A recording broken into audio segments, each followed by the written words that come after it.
students and welcome to G3 e-learning classes, and today we are going to do our third part of the chapter kinship, caste and class. So let's start our chapter. See, our next point is beyond birth, resources and status. आपने देखा होगा कि महाभारत काल में बहुत सारे जो actors हैं, यू कैन से एक्टर्स जो काम करते थे वो बहुत सारी कैटेगरीज थी, लाइक स्लेव्स थे, लैंडलेस एग्रीकल्चरल लेबर्स थे, हंटर्स थे, फिशर फॉक्स थे, पेस्टरलिस्ट थे, pheasant, village headman, craft person, merchant and Kings emerged as social actor in different part of the subcontinent, right? Their social position were often shaped by their access to economic resources. अब जो उनकी position है ना, वो किस base पर हम तय करते थे? उनकी इकोनॉमिक रिसोर्सेज पर हम उनकी पोजीशन को मानते थे कि कौन कितना जो है वो रिस्पेक्टेड पर्सन है, किसका क्या वर्क है, उसको समाज में क्या स्थान मिलेगा. तो इसलिए तो नेक्स्ट है हमारा जेंडर्ड एक्सेस टू प्रॉपर्टी. यहाँ पर जो है अगर हम बात करें इस पॉइंट की, तो यहाँ पर हम देखेंगे कि जो मैन है और विमेन है उनका अपनी प्रॉपर्टी पर कितना अधिकार होता था. ठीक है, अब हम पहले तो मैं आपको महाभारत का एक किस्सा सुनाऊंगी. आई थिंक वो सबको ही मालूम है कि जो कौरव और जो पांडव थे आपस में जो है वो लड़ते रहते थे, ठीक है, प्रॉपर्टी के लिए. अब उनके अंदर एक कंपटीशन चल रहा था कि किसके पास क्या, और जो थ्रोन है वो किसको मिलेगा. तो होता क्या है, और आई थिंक ये सबको मालूम है कि वो लोग जो है एक गेम खेलते हैं जिसको हम गैम्बलिंग भी कह सकते हैं. ठीक है, उसमें होता क्या है कि जो पांडव है वो धीरे धीरे अपनी सारी प्रॉपर्टी जो है इस गेम में हार जाते हैं, और एट द एंड वो जो अपनी वाइफ है जो द्रौपदी, उसको भी जो है दाव पे लगा देते हैं और वो द्रौपदी को भी हार जाते हैं. ठीक है, तो ये सारे जो चीजें हैं, अब ये भी हमारे धर्म सूत्र और धर्म शास्त्र के अंदर लिखी गई हैं कि किसका क्या अधिकार है और जो प्रॉपर्टी पे जो एक्सेस है वो किसका होगा. अगर हम बात करें, हम पहले से ये जानते हैं कि जो सन है उसी को अपने फादर की जो है प्रॉपर्टी मिलती है. अगर हम महाभारत काल की बात करें तो यहाँ पर जो राजा होता था उसके जितने भी सन होते थे ना, जितने भी पुत्र होते थे, तो उनमें जो है इक्वल उसकी प्रॉपर्टी को बांट दिया जाता था. लेकिन जो सबसे बड़ा जो पुत्र था उसको थोड़ा हिस्सा ज्यादा मिलता था उसके अंदर. ठीक है, अगर हम बेटियों की बात करें या डॉटर्स की बात करें तो उनको अपने फादर की प्रॉपर्टी से कुछ नहीं मिलता था. फादर का सिर्फ एक ही काम था बेटियों के लिए कि उनकी शादी करना, और उनकी शादी के वक्त उसको बहुत सारे गिफ्ट देना. अब जो ये गिफ्ट होते थे ना, उसी के ऊपर ही वो अपना अधिकार रखती थी, और उसके मरने के बाद वो गिफ्ट के ऊपर जो है वो उसके बच्चों का अधिकार होता था. लेकिन कहीं कहीं ये भी कहा जाता है कि जो ब्राह्मणिकल जो टेक्स्ट हमने पढ़े हैं उसके अंदर ये भी कहा जाता है कि जो लेडीज है वो अपने हस्बैंड की मर्जी के खिलाफ जो है वो कोई भी अपनी प्रॉपर्टी जोड़ नहीं सकती थी, उनसे छुपाकर नहीं जोड़ सकती थी, और उनसे छुपाकर जो है कोई भी पैसा उसको जोड़ने का अधिकार नहीं था. और जो उसको गिफ्ट मिलते थे, और वो भी जो है क्योंकि मैन डोमिनेटिंग सोसाइटी था उस वक्त पे भी, और जितने भी वो गिफ्ट थे तो उस पर भी वो जो है अपना अधिकार नहीं जमा सकती थी. तो यही है इस पॉइंट में. Our next point is varna and access to property. In this point, according to the Brahmanical text, another criterion for regulating access to wealth was varna. As we saw earlier, the only occupation prescribed for Shudras was servitude to these three categories, right? And while the variety of occupation were listed for men of the first three varna, if these provisions were actually implemented, the wealthiest man would have been the Brahmanas and the Kshatriyas. अगर हम इन सबको देखें तो सबसे wealthiest man कौन रहेगा?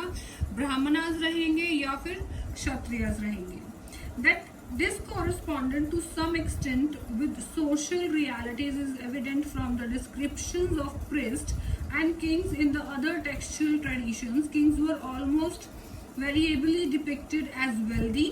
Priests are also generally shown to be rich, and though there are occasional depiction of the poor brahmanas. At another level, even as the Brahmanical view of society was codified in the Dharam Sutra and the Dharam Shastra, other tradition developed critics of the Varnas order. Some of the best known of these were developed within early Buddhism. Right, the Buddhists recognized that there were differences in society but did not regard these as natural or inflexible. They also rejected the idea of claim to status on the basis of birth. अब सबसे ज्यादा जो बड़ा इनका critics थे वो कौन थे? बुद्धास थे, ठीक है। जो बुद्धिस्ट उसको मानते थे वो थे। उनके अकॉर्डिंग ये लोग बोलते थे कि जो ये डिवाइड किया गया है वर्णास को, ये सही नहीं है और ये जो है इसको माना नहीं जाएगा। और वो ये भी क्लेम करते थे कि जो बर्थ के बेसिस पे जो हम इनको कैटेगरीज में डिवाइड कर देते हैं, this is also wrong. Our third point is an alternative social scenario sharing wealth. In this point, ऐसा कहा जाता था कि जो बहुत सारे जो लोग थे ना, जो स्टेटस अगर हम जिसको बोले तो वो था कि जिसके पास जितना पैसा मीन्स जितनी वेल्थ वो उतना रिस्पेक्टेड पर्सन। लेकिन उस टाइम पर ऐसा नहीं होता था कि जो जिसके पास बहुत सारा पैसा है उसको ही रिस्पेक्ट मिलेगा। जो लोग बोलते थे ना कि इसमें ऐसा कहा जाता है कि बहुत सारे जो रिच पीपल थे वो अपनी प्रॉपर्टी को क्या करते थे, डोनेशन में दे देते थे। तो उनको जो है ना वहाँ से भी उनके स्टेटस को हम जो है आंकते थे कि ये जो है ना हाई स्टेटस पे था। बहुत सारे राजाओं ने उस वक्त पर जो है ब्राह्मणों को ज़मीनें दान दी और जो जितने पुअर पीपल हैं उनको ज़मीनें दान दी। तो they are the respectable person in the society. So our next point is explaining social differences, a social contract. See, the Buddhists also developed an alternative understanding of social inequalities and of the institutions required to regulate social conflict. In a myth found in a text known as the Sutta Pitaka, this suggested that originally human beings did not have fully evolved bodily forms, nor was the world of plants fully developed. All beings lived in an idyllic state of peace, taking from nature only what they needed for each meal. सी देखो कितनी अच्छी बात जो है हमें सूत पीटक में एक story के थ्रू जो है हमें पता चलती है। वी कैन स्टोरी और हम कह सकते हैं टीचिंग, राइट। तो उन्होंने क्या बोला, जो सूत पीटक में हमें पढ़ने को मिलता है कि जो पहले जो बिल्कुल स्टार्टिंग से जो ह्यूमन बीइंग थे ना, उनको तो वर्णों में डिवाइड नहीं किया गया था। भगवान ने जो है एक इंसान को पैदा किया और वो अपनी ज़रूरत का जितना भी सामान था वो नेचर से, यानी कि सिर्फ खाने का, ठीक है, उसको सिर्फ अपना पेट भरना था और वो ज़रूरत वो नेचर से पूरी कर रहा था। उसको ज़्यादा की ज़रूरत भी नहीं थी, जितना उसको नेचर से चाहिए था उतना वो ले रहा था और उतने को ही वो कंज्यूम कर रहा था। लेकिन क्योंकि हम ह्यूमन बीइंग्स बाद में बहुत ज़्यादा ग्रीडी हो गए, हमें लालच आ गया, तो हमने क्या किया, अपने पर्सनल बेनिफिट के लिए हमने जो है कास्ट सिस्टम बनाया, ठीक है। जो उस टाइम पे जो लोग पावर में थे या अपने आप को जो है पावरफुल समझते थे और जो आम जनता को परेशान कर रहे थे, तो उन्होंने क्या किया, अपने आप को जो है वो हाई स्टेटस पे रखा।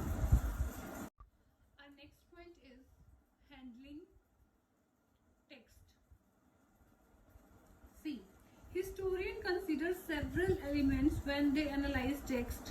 They examined whether texts were written in Prakrit, Pali or Tamil, languages that were probably used by the ordinary people. जितने भी हमारे हिस्टोरियन थे ना, उन्होंने ये पाया कि जो भी टेक्स्ट उस टाइम पर लिखे गए वो जो कॉमन पीपल की लैंग्वेज में लिखे गए. कॉमन पीपल की लैंग्वेज क्या थी? प्रकृत थी, पाली थी और तमिल थी, जो कि साउथ इंडिया में बोली जाती थी. राइट. तो अब ये जितने भी हैं and used by the ordinary people, जितनी भी ये लैंग्वेज हैं. और in Sanskrit a language meant almost exclusively for priest and the elite class. अब ये जो संस्कृत थी वो ब्राह्मणस उसको यूज करते थे, प्रिस्ट उसको यूज करते थे, और जो एलीट यानी कि जो अमीर लोग थे और जो संस्कृत जो पढ़ना लिखना जानते थे, सिर्फ उन्हीं के लिए जो है लिखी जाती थी. They also consider the kind of text where these mantras learned and chanted by ritual specialists or stories what people could have read or heard and then retold if they found them interesting. Besides, they try to find out about the authors. उन्होंने authors का भी पता लगाया कि उन्होंने जो ये जो भी उस टाइम की सोसाइटी को जो भी शेप दिया वो क्यों दिया. अब जो ऑथर जो भी स्टोरी लिखेगा, ठीक है, जो भी बुक लिखेगा, अब वो इसीलिए लिखेगा क्योंकि उसको पढ़ने वाला भी कोई ना कोई होगा. अब यहाँ जो हमारे हिस्टोरियंस थे उन्होंने उस जनता का भी पता लगाया कि जो इन सबको पढ़ने में इंटरेस्टेड होते थे. अभी देखो, अभी अगर मैं बोलूँ कि जो बच्चों के लिए जो स्टोरीज लिखी जाती है तो वो उनके इंटरेस्ट के अकॉर्डिंग लिखी जाती है. जो बड़ों के लिए जो नॉवेल्स लिखते हैं, जो भी हम पढ़ते हैं, तो वो हमारे इंटरेस्ट में होता है. कुछ राइटर जो है यंगस्टर्स के इंटरेस्ट को देखकर लिखते हैं. तो हमारे हिस्टोरियंस ये पता लगाने की कोशिश कर रहे हैं कि हो सकता है कि जो ये टेक्स्ट लिखे गए और ये जो किन ऑथर्स ने लिखे गए और इनको लिखने का जो मोटिव है वो क्या था, और ये किस जो है ऑडियंस के लिए जो है लिखे गए. So our next sub point is language and content. अब जो लैंग्वेज इसमें यूज की गई, so the version of the Mahabharata we have been considered is in Sanskrit. अब जो वर्जन है संस्कृत में लिखा गया. However the Sanskrit used in the Mahabharata is far simpler than that of the Vedas. अब जो वेदास के अंदर जो हमें संस्कृत लैंग्वेज मिलती है और जो महाभारत के अंदर हमें संस्कृत लैंग्वेज मिलती है उसमें डिफरेंस है. जो महाभारत की जो लैंग्वेज संस्कृत यूज की गई है वो बहुत ही सिंपल लैंग्वेज में लिखा गया है. और of the prashastis discussed in जो हमने चैप्टर 2 में डिस्कस किया था, as such it was probably widely understood. Right. हो सकता है कि ये जो है वाइडली जो है इसको समझा जाता है, इसीलिए इसको लिखा गया महाभारत को इतनी सिंपल लैंग्वेज में.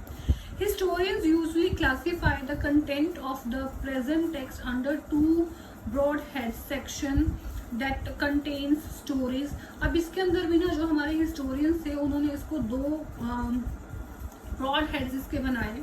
ठीक है, इसके शीर्षक बनाए. एक सेक्शन में तो वो स्टोरीज जो है बताई गई हैं इसमें कि नरेटिव स्टोरीज थी, कि जो स्टोरी को नरेट किया जाता था. ठीक है. On the social norms designated as the didactic. अब ये जो था ना डिडैक्टिक, यहाँ पर इसका मीनिंग है कि उपदेश देने के लिए. ठीक है, उपदेश भी था इसके अंदर. और सबसे बड़ा उपदेश का एग्जाम्पल हमें किसमें मिलता है? हमारी भागवत गीता में, जहाँ पर श्री कृष्ण ने अर्जुन को गीता का उपदेश दिया था. मीन्स वहाँ पर टीचिंग दी थी श्री कृष्ण जी ने कि अर्जुन का कि क्या कर्म है, उसको क्या करना चाहिए और क्या नहीं करना चाहिए. एंड ये तो हमें इसमें से मिलता है. Interestingly the text is described as an the itihasa with an early Sanskrit tradition. The literal meaning of the term is thus it was, कि ऐसा ही है. इतिहास को हम क्या कहते हैं? ऐसा ही था. ठीक है, जैसा हुआ वो क्या था, हमारा जो पास्ट है वो उसको हम बोलते हैं इतिहास. की इतिहास में यानी कि हमारे पास्ट में ऐसा ही हुआ था. Our next point is authors and dates. Who wrote the text? This is the question to which there are several answers. The original story was probably composed by the bards, okay, जिसको सूत कहा जाता था, known as the Sutas, who generally accompanied Kshatriyas warriors to the battlefield and composed poems celebrating their victories and other achievements. तो ये कहा जाता है कि सूत द्वारा जो है ये लिखी गई, और जिसका क्या काम था, वो जो राजा होते थे ना, तो वो बैटलफील्ड में यानी कि युद्ध के क्षेत्र में जाते थे और उनकी जो विक्ट्री के ऊपर जो है वो पोएम लिखते थे उनको खुश करने के लिए. And these compositions circulated hourly. और ये जो कॉम्पोजिशन थी ना, अब जैसे हमने महाराणा प्रताप के बारे में जो है बहुत उनकी गौरव गाथाओं के ऊपर बहुत सारी पोएम है, वो हमने ऑरली सुनी है.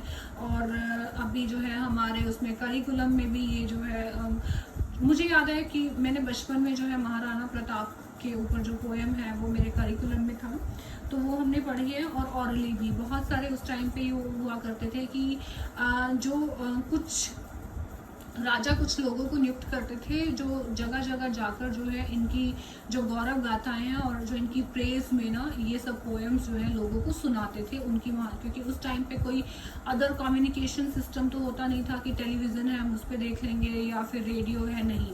तो जो है जो कुछ एक पर्सनस को वहाँ पर अपॉइंट किया जाता था जो जगह जगह जाकर इन राजाओं के बारे में वहाँ पर जाकर जो आम जनता है, जो कॉमन पीपल है, उनको बताते थे.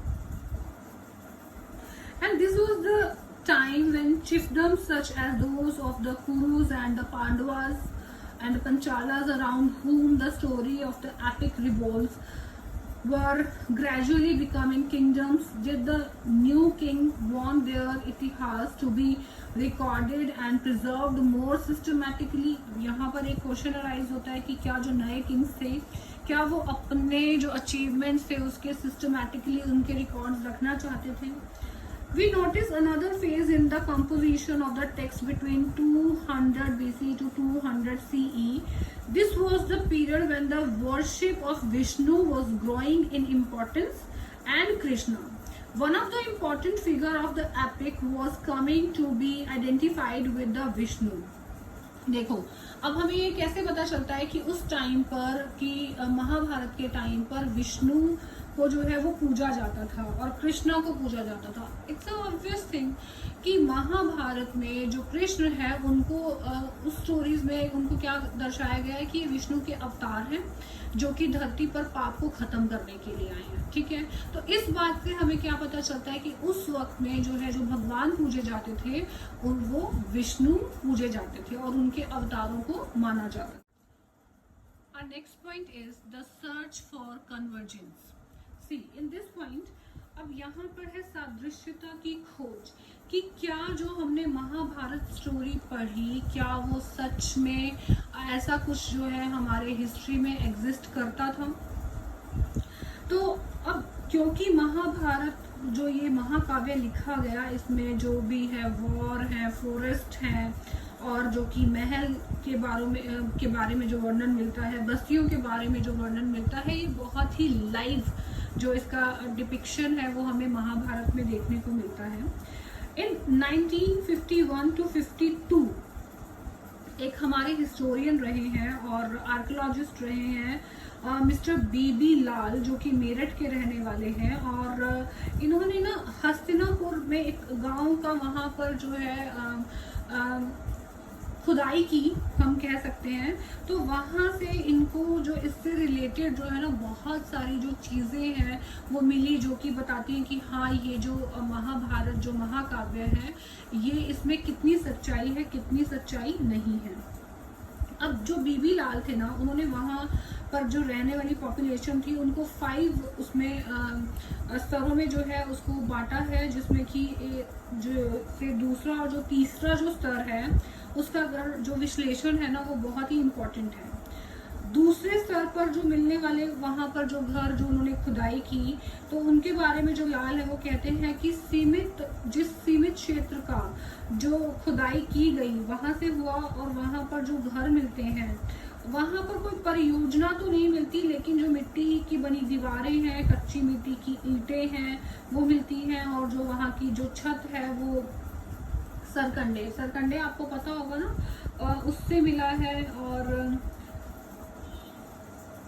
रीड मार्क्स बोलते हैं उसको। The house had read walls plastered over with mud for the third phase he noted. और जो थर्ड फेज में था वो था the houses of this period were built. जो थर्ड फेज था ना वो 6 to 3rd BC, जो सेंचुरी BCE में इन्होंने पता लगाया है।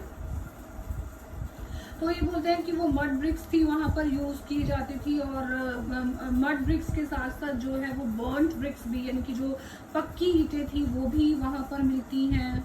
और जो शोक घाट, यानी कि जो शोकेज जार्स बोलते थे, ठीक है, घट, और वो भी मिलते हैं। ब्रिक टेरिकोटा रिंग वॉल्स हैं, may have been used both as well the drainage pits, उसको ड्रेनेज पिट्स के उसमें भी इसको यूज़ किया जाता होगा। तो ये सारी चीज़ें जो हैं उनको वहाँ पर मिली हैं। कौन? मिस्टर बीबी लालपुर। और ये जो है ना, ये सारी चीज़ें जो हैं आज भी वहाँ पर सरवाइव कर रही हैं।